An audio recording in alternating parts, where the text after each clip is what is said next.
Ayemesuvwe Jimmy Ove Ojewe wana Ayemesuvwe Jimmy Ove Ojewe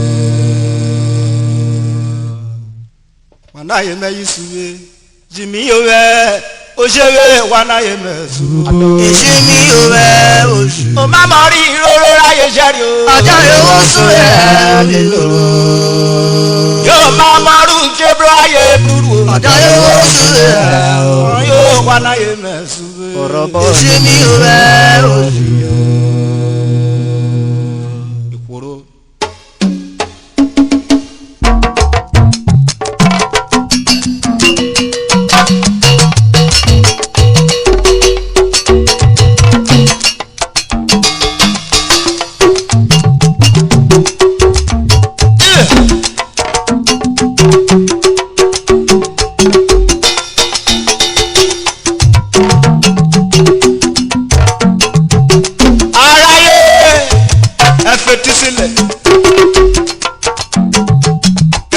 Professor ti padà wá.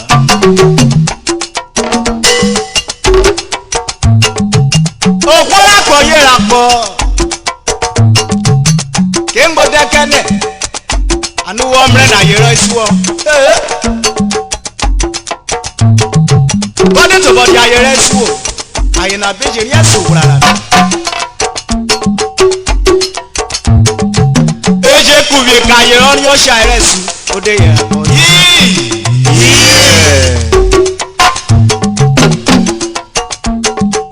Eji kurie kọ́ṣàrè ọ̀rí ayẹrẹ sí. Rọ́ọ̀rẹ́ yóò tá ayẹrọ ẹ̀. Orúurú adé yẹn akọ yìí.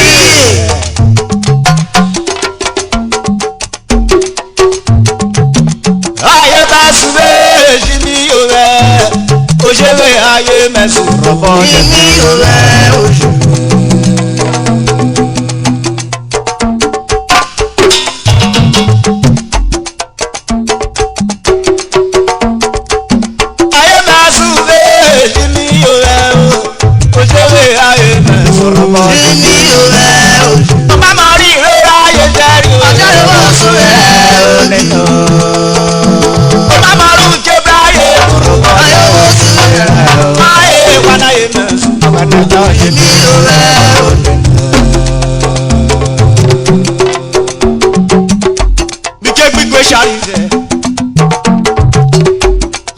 Wesi for lunch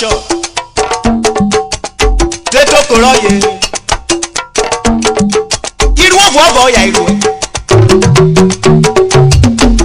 mama osa ya kwa waka adiri yosanu o kori for lunch kori eri egbidi eda ofari egbe aibitu eri igo na dere no eketu je ya ve mo eri oja Wekwa.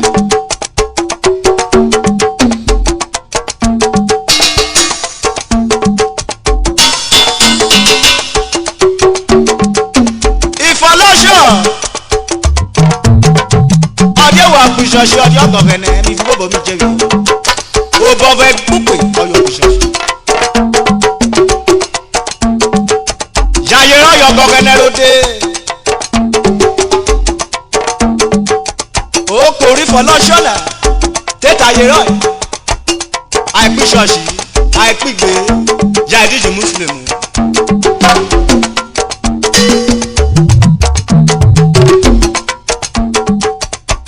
Ayẹ̀rí fọlọ́ṣọ́ kórí yóò yẹ̀rọ mọ́ ó péré sọ́gẹ̀dẹ̀ ní mọ́nà ní yẹ́rì náà kí màá bẹ̀rù yóò náà gbọ́dọ̀ ẹ̀bí gbèsè.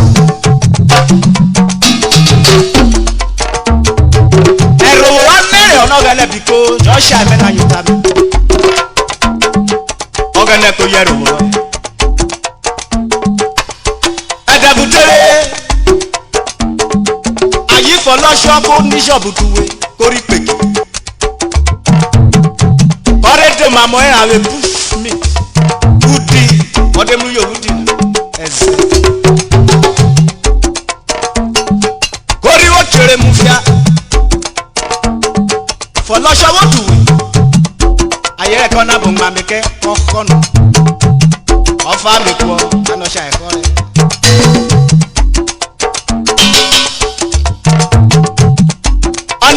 your food is ready. Folosho corner body riemu dame biyonu. Corner you ready to forward them go chemo. No get to share. Or they no dame no working on it to work go chemo. Only don't worry as usual. Next bishop.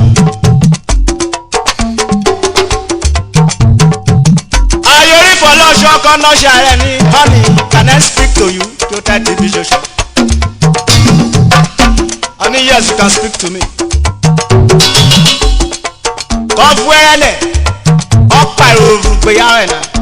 Rori eri ekpidi eda bo farena. No biko ki no de ya. Ode de yo sa wi go na tuwe. Ai wo yera. Folosho na yoro.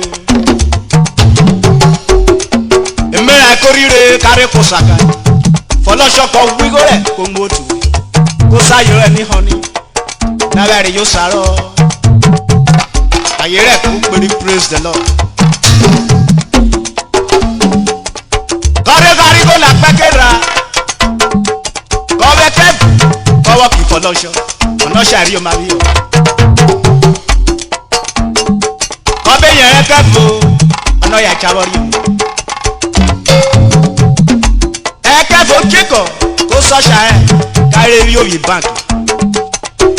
Odera kwive ko ya ori akatu. Oku bobo de ya jakibo, je pe na kwive no. Bare dia for 6 months. You go ve buraka ntumure. Kariye mora mi school. Kaire toto, kaira. Jugbe ya Folosho, yori apo, yo gbo fari ejo didi ya. Adabute adere yo safare. Ugbe ya Folosho ko sere le mo ekuje da nilo ori ena ye me. Ta bebe dudi re bi bo fari re. Ani ko ya ye wesi we oni e. Talk no swear ara ye ra pore. Aso ke wa na ye no swear na ara ye ra pore. Kemi ori ona wo si. Ayemesuvwe.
Ayemesuvwe, CVIO, BTD Wari Unit. Oyokebo numira kwa Urhobo lori apo. Mosha wende yewo. Mira kwa Paul that's son of I am the pod music industry.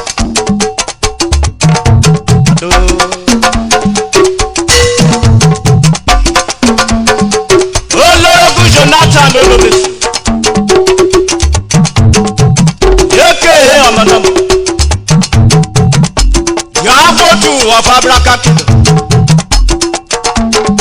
Yes, a Kawobo, Robola. Chairman Director Decisions. Police Station Road, Abracatu. Also, Chairman Director Decisions Annex. Ivero, Abraka. Oyokewe, Manama. Sawili. Hey, we are all here. Ado. Animi yeri Honorable Kenneth Kasiana Table. Agwa.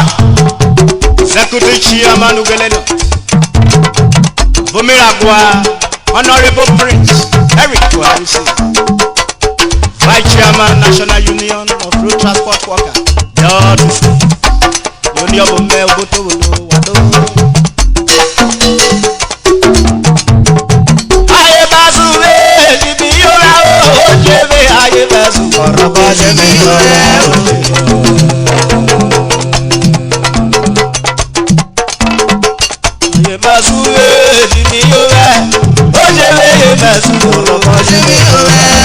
Mama hiro Ayemesuvwe, Ayemesuvwe, yo mama ruje baye ruru, Ayemesuvwe, ayo bana Ayemesuvwe, Jibiyora.